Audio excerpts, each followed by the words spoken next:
Hello everyone, welcome to final স্টাডিতে সবাইকে welcome জানাই। তো সামনে তোমাদের প্রাইমারি টেট এক্সাম আছে 2024, ঠিক আছে? তো ডিসেম্বর মাসে যারা যারা প্রাইমারি টেট 2024-এর জন্য প্রিপারেশন নিচ্ছে এবং সামনে যে ইন্টারভিউটা আসছে সেটার জন্য প্রিপারেশন নিচ্ছে, তাদের জন্য এই ক্লাসটি কিন্তু মোস্ট ইম্পর্টেন্ট হতে চলেছে। তোমরা সকলেই জানো প্রাইমারি টেট এবং ইন্টারভিউ বোর্ডে কিন্তু সিডিপি অর্থাৎ চাইল্ড ডেভেলপমেন্ট অ্যান্ড পেডাগজি বা চাইল্ড সাইকোলজি থেকে তোমার কিন্তু প্রশ্ন করা হয়। ইন্টারভিউ বোর্ডেও কিন্তু তোমাকে প্রশ্ন করবে, একটা দুটো প্রশ্ন করবেই, মানে চাইল্ড সাইকোলজি থেকে, এবং তোমার প্রাইমারি টেটেও 30টা কিন্তু প্রশ্ন থাকে। তাহলে বুঝতে পারছো যারা যারা ইন্টারভিউর জন্য পড়ছো এবং যারা প্রাইমারি টেটের জন্য পড়ছো দুজনের জন্য কিন্তু এই টপিকটা কিন্তু মোস্ট ইম্পর্টেন্ট। তো আজকে আমরা যেই টপিকটার উপর ক্লাস করবো সেটা হচ্ছে সিডিপি বা চাইল্ড ডেভেলপমেন্ট অ্যান্ড পেডাগজি, ঠিক আছে? তো আজকের এই ক্লাসে আমরা মোট 30টা এমসিকিউ নিয়ে আলোচনা করব। তো অবশ্যই ক্লাসটা শেষ পর্যন্ত দেখবে, ঠিক আছে? তো চলো দেরি না করে শুরু করছি আজকের ক্লাস। প্রথম প্রশ্ন স্ক্রিনে দেখতে পাচ্ছ, আশা করি প্রথম প্রশ্ন দেখতে পাচ্ছ, বৃদ্ধি কতদিন চলতে পারে? প্রশ্নটি কি বলছে যে বৃদ্ধি কতদিন চলতে পারে, নির্দিষ্ট সময় পর্যন্ত। কিন্তু এখানে চারটে অপশন আছে, তো সঠিক উত্তর কি হবে? সঠিক উত্তর হবে অপশন বি, ঠিক আছে? নির্দিষ্ট সময় পর্যন্ত কিন্তু তোমার বৃদ্ধি চলতে পারে, কিন্তু তোমার বিকাশ কিন্তু তোমার সারা জীবন ব্যাপী কিন্তু ঘটে থাকে। তার কারণ সকলে যেন বৃদ্ধি একটা নির্দিষ্ট বয়সের পর কিন্তু থেমে যায়। সেটা ছেলেদের জন্য আলাদা বয়স আছে, মেয়েদের জন্য আলাদা কিন্তু বয়স থাকে। একটা নির্দিষ্ট 18 বয়স যখন পুজে যায়, দেখবে কমপ্লিট হয় একটা বাচ্চার বা একটা ছেলে বা মেয়ের, তখন দেখবে তাদের বৃদ্ধিটা কিন্তু থেমে যায়, ঠিক আছে? ওটাই বলছে বৃদ্ধি কতদিন চলতে পারে। তো নির্দিষ্ট সময় পর্যন্ত কিন্তু বৃদ্ধি চলতে পারে, কিন্তু নির্দিষ্ট সময় কোনটা সেটা কিন্তু বলা মুশকিল, ঠিক আছে? সঠিক উত্তর হবে অপশন বি। নেক্সট 62 নম্বর প্রশ্ন দেখতে পাচ্ছ, মানে 2 নম্বর প্রশ্ন। এখানে তো একটা মক টেস্ট আকারে নেওয়া হয়, তো এটার কিন্তু মক টেস্টের কিন্তু প্রশ্ন। নেক্সট প্রশ্ন, জীবন বিকাশের ধারাকে অনুশীলন করানোর কৌশলটিকে কি বলা হয়? প্রশ্নগুচ্ছ, সাক্ষাৎকার, পরীক্ষণ, না কি বলছে যে এগুলি সবগুলি। তো সঠিক উত্তর কি হবে? সঠিক উত্তর হবে অপশন ডি হয়ে যাবে সঠিক উত্তর। ওকে, নেক্সট প্রশ্ন, ইসিসিই এর অর্থ কি? ইসিসিই এর অর্থ কি? দেখো চারটে অপশন আছে, সঠিক উত্তর কি হবে? এই প্রশ্নের সঠিক উত্তর হয়ে যাবে option D, early childhood care education. তোমরা অবশ্যই চারটে অপশন পড়বে, তারপরে উত্তর দেওয়ার চেষ্টা করবে, ঠিক আছে? আমরা কিন্তু পরপর করে তোমাদের অল্প সময় কিন্তু করানোর চেষ্টা করছি, ঠিক আছে? নেক্সট প্রশ্ন 64, মানে তোমার 4 নম্বর প্রশ্ন, ডিপিইপি এর ফুল ফর্ম কি? ডিপিইপি এর সম্পূর্ণ নাম কি? দেখো চারটে অপশন আছে, সঠিক উত্তর হবে option A, district primary education programme. এটা হয়ে যাবে সঠিক উত্তর। নেক্সট, শিশু শিক্ষাকে খেলাভিত্তিক করার কথা কে বলেছেন? শিশু শিক্ষাকে খেলাভিত্তিক করার কথা কে বলেছেন? দেখো চারজন কিন্তু মনোবিদ কিন্তু রয়েছে। তো সঠিক উত্তরটি অবশ্যই তোমরা কমেন্ট বক্সে জানাও। সঠিক উত্তর হবে অপশন ডি, ক্যাডওয়েল কুক হয়ে যাবে সঠিক উত্তর। নেক্সট প্রশ্ন 66 নম্বর প্রশ্ন কি বলছে? প্রাপ্ত বয়স্ক অপেক্ষা শিশু যে বিষয়ে এগিয়ে থাকে তা হলো কি? স্মৃতিশক্তি, অনুকরণ শক্তি, কল্পনা শক্তি, ডি কোনোটি নয়। তো প্রাপ্ত বয়স্কদের থেকে শিশু যে বিষয়ে এগিয়ে থাকে সেটা হচ্ছে তার কল্পনা শক্তি কিন্তু প্রাপ্ত বয়স্কের, মানে যারা বয়স্ক লোক আছে তাদের থেকে কিন্তু বেশি হয়। তারা সবসময় কিন্তু কোনো না কোনো বিষয় সম্পর্কে কিন্তু ভাবতে থাকে যে এটা কেন হচ্ছে, ওটা কেন হচ্ছে, এটা কেন নয়। দেখবে একটা বাচ্চা কিন্তু তার মা বাবাকে কিন্তু বিভিন্ন ধরনের প্রশ্ন করে থাকে, বাবা এটা কেন হলো, বা এটা কি, ওটা কি। তার মানে তারা কিন্তু সবসময় ভাবতে থাকে। তাহলে তাদের যে কল্পনা শক্তি সেটা কিন্তু প্রাপ্ত বয়স্ক অপেক্ষা অনেকটা বেশি থাকে, ঠিক আছে? নেক্সট চলে আসো 67 নম্বর প্রশ্ন। নেক্সট 67 নম্বর প্রশ্ন কি বলছে দেখো, শিশুর আত্ম উপলব্ধিতে সাহায্য করে। শিশুর আত্ম উপলব্ধি, ঠিক আছে? সেলফ, যে তোমার কনফিডেন্স বলতে পারো, আত্ম উপলব্ধি বা সেলফ রিয়েলাইজেশন। আত্ম উপলব্ধিতে সাহায্য করে কি? শিশুর উত্তম স্বাস্থ্য, না নিজ সম্পর্কে সঠিক ধারণা, না অর্জনযোগ্য লক্ষ্য স্থাপন, না সবকটি। তখন সবগুলোই হয়ে যাবে সঠিক উত্তর। ওকে, নেক্সট হচ্ছে 68 নম্বর প্রশ্ন, মিথস্ক্রিয়া হলো কি? মিথস্ক্রিয়া কি? দেখো চারটে অপশন আছে, সঠিক উত্তর কি হবে? সঠিক উত্তর হবে মিথস্ক্রিয়া মানে হচ্ছে পারস্পরিক যে মতো, যে তোমার বিনিময়, সেটা হচ্ছে তোমার মিথস্ক্রিয়া। যে পারস্পরিকের মাধ্যমে যেটা হয় সেটা হচ্ছে তোমার মিথস্ক্রিয়া। ওকে, 69 কি বলছে দেখো, প্রাক ধারণা মূলক ও স্বজ্ঞাত চিন্তন এই দুটি ভাগে কোন স্তরকে ভাগ করা হয়? চারটে অপশন আছে, সঠিক উত্তর দেখো, সঠিক উত্তর হবে অপশন সি হয়ে যাবে সঠিক উত্তর। ওকে,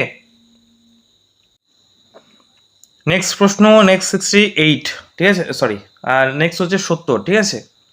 কি বলছে দেখো, নৈতিক বিকাশের অন্তরায় হলো, নৈতিক বিকাশের যেটা তোমার তোমার কগনিটিভ যে ডেভেলপমেন্ট, নৈতিক বিকাশের অন্তরায় কি? চারটে অপশন আছে, সঠিক উত্তরটি অবশ্যই কমেন্ট বক্সে জানিও।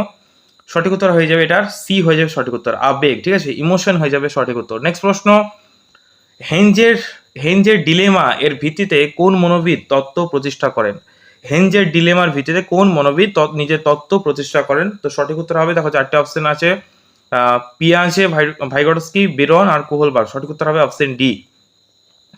নেক্সট প্রশ্ন, 72 নম্বর প্রশ্ন, কোহলবার্গকে নৈতিক বিকাশের স্তরকে কয়টি ভাগে ভাগ করা হয় বা কয়টি ভাগে ভাগ করছেন? সঠিক উত্তর হবে 3টি ভাগে কিন্তু তিনি ভাগ করেছেন। ওকে, নেক্সট 73 নাম্বার, শিশুর নৈতিক বিকাশের তত্ত্ব কোন মনোবিদের রয়েছে? শিশুর নৈতিক বিকাশের তত্ত্ব কোন মনোবিদের রয়েছে? এটা মোস্ট ইম্পর্টেন্ট, এটা অনেকবার কিন্তু ইন্টারভিউতে কিন্তু জিজ্ঞাসা করছে যে শিশু নৈতিক বিকাশের তত্ত্ব কে প্রকাশ করেছেন বা কোন মনোবিদ? সঠিক উত্তর হবে দুজন, একজন হচ্ছে পিয়াজে, আর হচ্ছে কোহলবার্গ। ঠিক আছে, নেক্সট দেখো 74 নম্বর প্রশ্ন, একই শ্রেণীতে বিভিন্ন বৌদ্ধিক মানসম্পন্ন শিশু থাকলে কি হবে?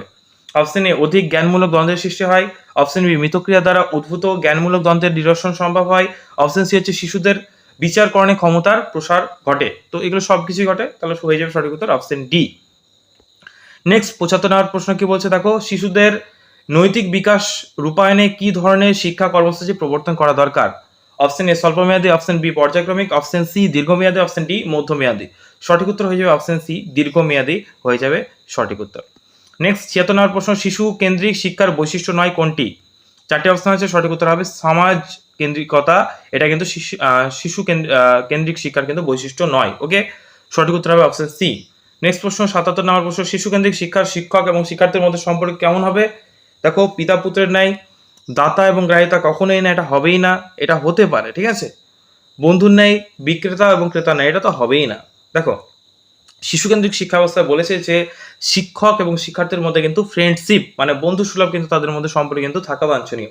সেহেতু সঠিক উত্তর হবে অপশন সি বন্ধুর ন্যায়। ওকে, বন্ধুর ন্যায় অপশন যদি না থাকে তাহলে সঠিক উত্তর হয়ে যাবে পিতা পুত্রের ন্যায়। যদি বন্ধু ন্যায় অপশন না থাকে তাহলে পিতা পুত্রটা সঠিক উত্তর হবে। যদি বন্ধুর ন্যায় অপশন থাকে তাহলে কিন্তু কখনোই কিন্তু অন্যগুলো অপশন সঠিক উত্তর হবে না, বন্ধুর ন্যায়টাই সঠিক উত্তর হবে। ওকে, 78, বিদ্যালয়ের পরিবেশ শিক্ষা বিষয়টি পড়ানোর কারণ কি?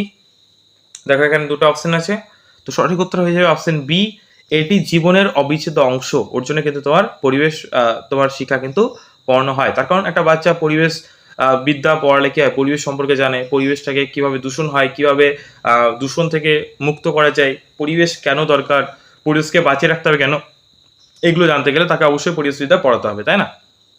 তার মানে পরিবেশ থেকে আমরা জল পাই, পরিবেশ থেকে আমরা অক্সিজেন পাই, মানে আমাদের বেঁচে থাকার যে রস সেটা কিন্তু পরিবেশে আমাদের যোগায়। সেহেতু পরিবেশের গুরুত্ব বা পরিবেশের ইম্পর্টেন্স অবশ্যই একজন বাচ্চাকে বোঝাতে পরিবেশ বিদ্যা সম্পর্কে অবশ্যই পড়তে হবে। 79 নম্বর প্রশ্ন কি বলছে দেখো, শিশু বিদ্যার ক্ষেত্রে প্রত্যক্ষধর্মী মনোবিজ্ঞান ভিত্তিক শিক্ষার কথা সর্বোত্তম উল্লেখ করেন কে? অপশন দেখো 4টে আছে, সঠিক উত্তর অপশন ডি ডাকার্তে। তিনি একজন কিন্তু বিখ্যাত দার্শনিকও কিন্তু বটে। ওকে, নেক্সট 80 নম্বর প্রশ্ন কি বলছে, it is the supreme art of the teacher to awaken joy in creative expression and knowledge. উক্তিটি কার? এটা অবশ্যই তোমাদের মনে রাখতে হবে, সঠিক উত্তর হবে বিজ্ঞানী আইনস্টাইন, নাম করা বিজ্ঞানী। নেক্সট 81 নম্বর প্রশ্ন কি বলছে, কত খ্রিস্টাব্দে প্রোগ্রেসিভ এডুকেশন অ্যাসোসিয়েশন গঠিত হয়? 4টে অপশন আছে, সঠিক উত্তর কি হবে? সঠিক উত্তর হবে 1918 সালে। Option B is the right answer. Next 82 number প্রশ্ন কি বলছে, পিডাব্লিউডি অ্যাক্ট এর সম্পূর্ণ নাম কি? 4টে অপশন আছে, সঠিক উত্তর দেখো, সঠিক উত্তর হয়ে যাবে এখানে অপশন এ হয়ে যাবে সঠিক উত্তর, পারসন উইথ ডিসএবিলিটি অ্যাক্ট হয়ে যাবে সঠিক উত্তর। 83 নম্বর প্রশ্ন কি বলছে, ইনক্লুসিভ এডুকেশন মানে অন্তর্ভুক্তি যেটা শিক্ষা, এ বাধা নয় কোনটি? দেখো 4টে অপশন আছে, সঠিক উত্তর কি হবে? সঠিক উত্তর হয়ে যাবে অপশন এ, প্রশিক্ষণ প্রাপ্ত শিক্ষকদের উপস্থিতি হয়ে যাবে সঠিক উত্তর। নেক্সট 84, অন্তর্ভুক্তিমূলক শিক্ষার উদ্দেশ্য হলো কি? দেখো অপশনগুলো আমরা পড়ি। অপশন এ, শিক্ষায় সমসুযোগকে বাস্তবিত করা, অবশ্যই এটা সঠিক উত্তর হবে। অপশন বি হচ্ছে শিক্ষায় সম অধিকার সম্পর্কে সচেতন করা, এটা অবশ্যই হবে। সি হয়ে যাবে শিক্ষার মানবতাকে প্রতিষ্ঠা করা, এটাও কিন্তু হবে। তাহলে 3টে অপশন যেহেতু সঠিক সেহেতু হবে সঠিক উত্তর হবে অপশন ডি, উপরে সবকটি হয়ে যাবে সঠিক উত্তর। Option D is the right answer. Okay, 85 কি বলছে দেখো, প্রশ্নটা ভালো করে পড়ো। 1994 সালে সালামানকা তে বিশ্ব সম্মেলন হয়েছিল, তার প্রধান বক্তব্য কি ছিল? 4টে অপশন আছে, দেখো সঠিক উত্তর হয়ে যাবে এটা অপশন বি, বিশেষ চাহিদা যুক্ত শিশুদের শিক্ষা লাভের বিষয়টিকে নিশ্চিত করা, মানে যেটা তোমার যে যারা তোমার পিছিয়ে পড়া যারা বাচ্চা, বিশেষ চাহিদা সম্পন্ন, চিলড্রেন উইথ স্পেশাল নিড যেটাকে বলা হয়, ডিসএবিলিটি, ঠিক আছে, সেই সমস্ত বাচ্চারা যেন খুব ভালোভাবে শিক্ষা গ্রহণ করতে পারে, তারা যেন সবার সাথে সম সুযোগ তারা পায়, ঠিক আছে, পড়াশোনার জন্য বা শিক্ষার জন্য, এই বিষয়গুলো কিন্তু সেখানে কিন্তু মূল বক্তব্য। ওকে, নেক্সট 86, মূল স্রোতে শিক্ষার ক্ষেত্রে অর্কনট তার সুপারিশে কিসের উপর গুরুত্ব দিয়েছেন? 4টে অপশন আছে, অপশনগুলো একবার পড়ে দিই, দেখো। অপশন এ, বিদ্যালয়ের অবস্থানের প্রসঙ্গে পিতামাতার সহমতের প্রয়োজন, অবশ্যই এটা হবে। অপশন বি, মূল স্রোতের বিদ্যালয়ে বিশেষ শিক্ষার্থীর শিক্ষার চাহিদা পূরণ করতে সক্ষম হবে, এটাও হবে। সি কি বলছে, দেখো, অন্য শিশুদের শিক্ষার ক্ষেত্রে কোনো ব্যাঘাত সৃষ্টির কারণ হবে না, এটাও কিন্তু সঠিক উত্তর হবে। তাহলে সঠিক উত্তর হয়ে যাবে চারটেই, মানে 3টে অপশন সঠিক, সেহেতু সঠিক উত্তর হবে অপশন ডি, উপরে সবগুলি। ওকে। নেক্সট 87, ভারতের ইনক্লুসিভ এডুকেশন মানে অন্তর্ভুক্তিমূলক শিক্ষা কি বলছে? যথেষ্ট প্রসার লাভ করছে, প্রয়োজনের তুলনায় যথেষ্ট নয়, খুব কম হয়েছে। অপশন ডি কি বলছে? এই শিক্ষার ব্যবস্থা সম্পর্কে স্পষ্ট ধারণা গড়ে ওঠেনি। সঠিক উত্তর হয়ে যাবে অপশন ডি। ওকে। নেক্সট প্রশ্ন, অশ্বসেনার প্রশ্ন, প্লাস কারিকুলাম কোথায় ব্যবহৃত হয়? সাধারণ শিক্ষায়, প্রতিবন্ধিতা শিক্ষায়, সৃজনশীল শিক্ষায়, না অন্তর্ভুক্তিমূলক শিক্ষায়? সঠিক উত্তর হয়েছে অপশন ডি, অন্তর্ভুক্তিমূলক তোমার শিক্ষায় কিন্তু প্লাস কারিকুলাম কিন্তু ব্যবহৃত হয়। ওকে। নেক্সট প্রশ্ন, আর দুটো প্রশ্ন আছে। 89 নম্বর প্রশ্ন কি বলছে? অতীত অভিজ্ঞতা বর্তমান অভিজ্ঞতাকে প্রভাবিত করে, একে কি বলা হয়? অতীত অভিজ্ঞতা বর্তমান অভিজ্ঞতাকে প্রভাবিত করে, একে কি বলা হয়? General inhibition, retroactive inhibition, proactive inhibition. Option D হচ্ছে পোস্ট অ্যাক্টিভ ইনহিবিশন। সঠিক উত্তর কি হবে? সঠিক উত্তর হয়ে যায় option C, proactive inhibition. Okay. Next 90 number প্রশ্ন, লাস্ট প্রশ্ন, নবোদয় বিদ্যালয় স্থাপিত হয়েছে কোথায়? ঠিক আছে। অপশন এ বলছে গ্রামাঞ্চলে বিদ্যালয়ের সংখ্যা বাড়ানোর জন্য, মানে কিসের জন্য স্থাপিত হয়েছে? গ্রামাঞ্চলের শিক্ষার মান উন্নয়ন করার জন্য, সর্বশিক্ষা অভিযান সম্পন্ন করার জন্য, গ্রামাঞ্চল থেকে অপচয় কমানোর জন্য। নবোদয় বিদ্যালয় স্থাপিত হয়েছে কিসের জন্য?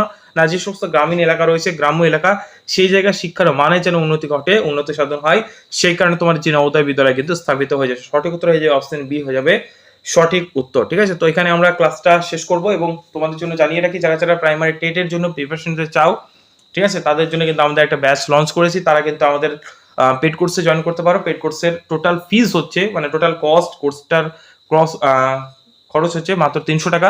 যারা যারা চাও তারা কিন্তু যোগাযোগ করতে পারো, আমাদের স্ক্রিনে যে নাম্বারটা দেখতে পাচ্ছ 9339077688।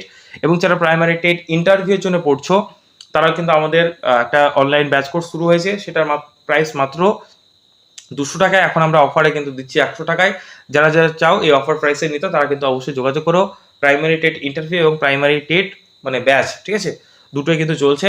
তোমরা অবশ্যই কিন্তু যোগাযোগ করতে পারো, স্ক্রিনে যে নাম্বারটা শো হচ্ছে সেই নম্বরে কল অথবা হোয়াটসঅ্যাপ করে আরো বিস্তারিত জেনে নিতে পারো। তো ভিডিওটা এখানে শেষ করছি, দেখা হচ্ছে তোমরা পরের কোনো ক্লাসে। ভিডিওটা ভালো লাগলে অবশ্যই লাইক করে দিও, নতুন হলে অবশ্যই চ্যানেলটাকে সাবস্ক্রাইব করে দিও এবং তোমাদের মূল্যবান মতামত অবশ্যই কমেন্টে জানিও। জয় হিন্দ, জয় ভারত।